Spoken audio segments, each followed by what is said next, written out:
Hola a todos, el día de hoy les hablaré del perfil psicológico de Edward Ed Gein, mejor conocido como Ed Gein o el carnicero de Plainfield.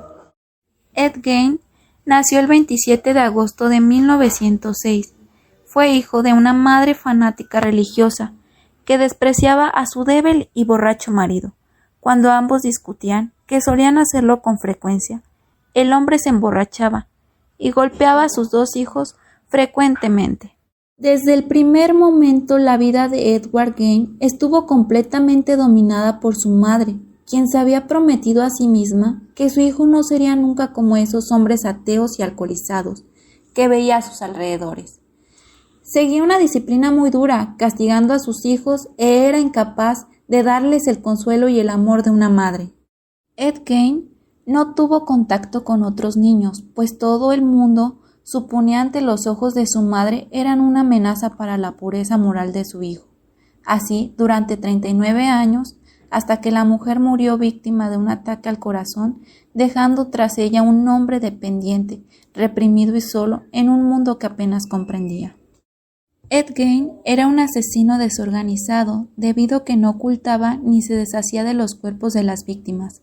Al contrario, los acumulaba dentro de su casa haciendo adornos decorativos y usándolos para su propia vestimenta.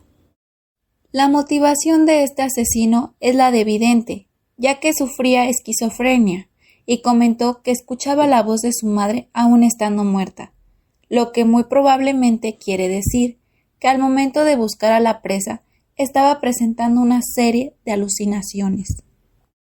¿Quieres saber por qué eran elegidas sus víctimas? Pues la manera que Ed Gein encontró de sustituir la figura de Augusta, su madre, fue la de profanar tumbas, robando cadáveres de mujeres de mediana edad que pudieran suplantar la imagen de su madre, teniendo características de ella, desde su edad, estatura, cabello, mejillas, orejas.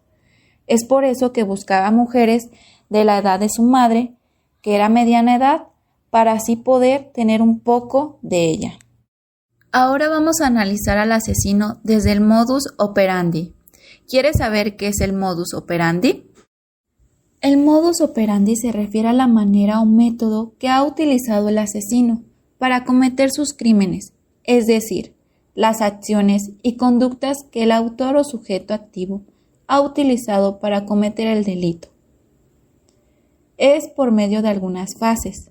A continuación vamos a ver cómo las ejecuta Ed Gein. La primera es la fase áurea. Esta fase se puede observar en el momento que su madre muere. Se puede llegar a la conclusión que se llega al aislamiento de la realidad, lo que genera en él querer conservar a su madre y no aceptar que su madre ya no está.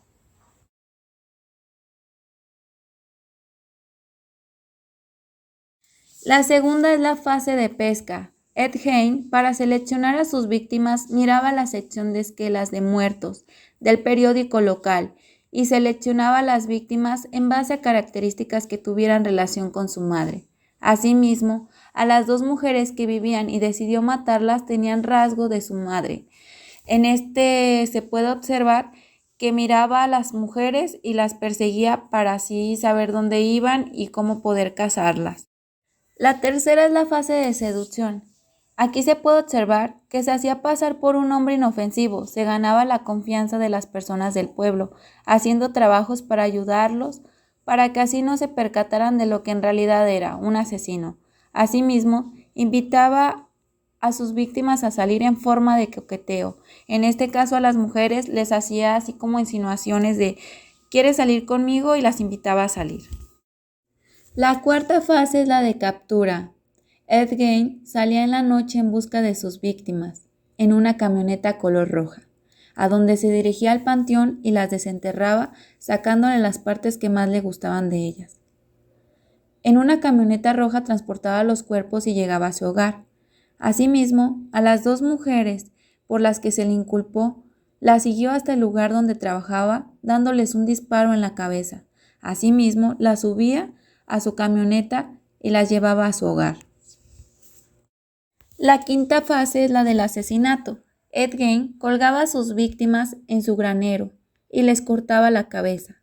Después, Utilizaba sus pieles y miembros como adornos decorativos. Incluso a las 2 víctimas que asesinó, les disparó y después fue el mismo procedimiento. La sexta es la fase fetichista. Ed Gein conservaba las partes de sus víctimas, que se parecían a su madre. Sus víctimas fueron descuartizadas y desolladas como animales, para la confección de tapicerías, ropa realizada con su piel, con las que solía vestirse o le servían de accesorios para su casa. Y vestimenta, como un cinturón fabricado con pezones. Además, los cráneos decoraban las paredes, máscaras con rostros humanos, vísceras como alimento, todo ello fetiches claros de una mente perturbada.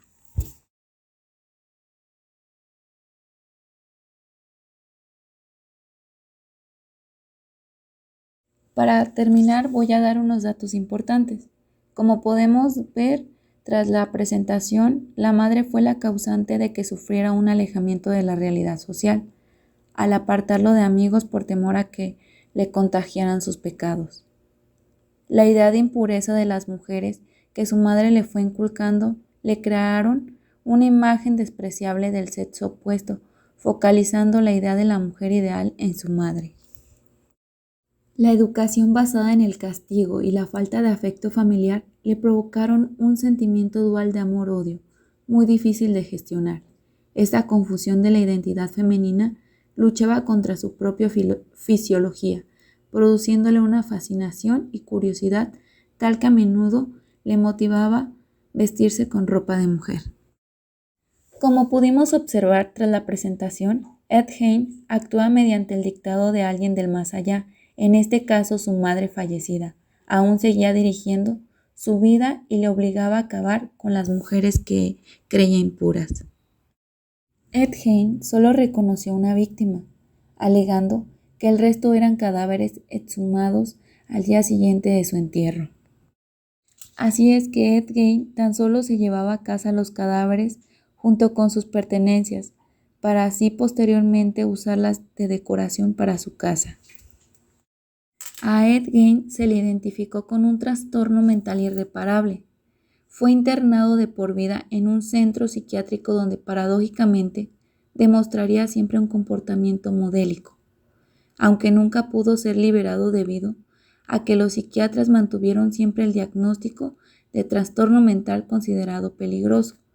Murió el 26 de julio de 1984 a causa de una insuficiencia respiratoria y su cuerpo fue enterrado junto al lado de su madre.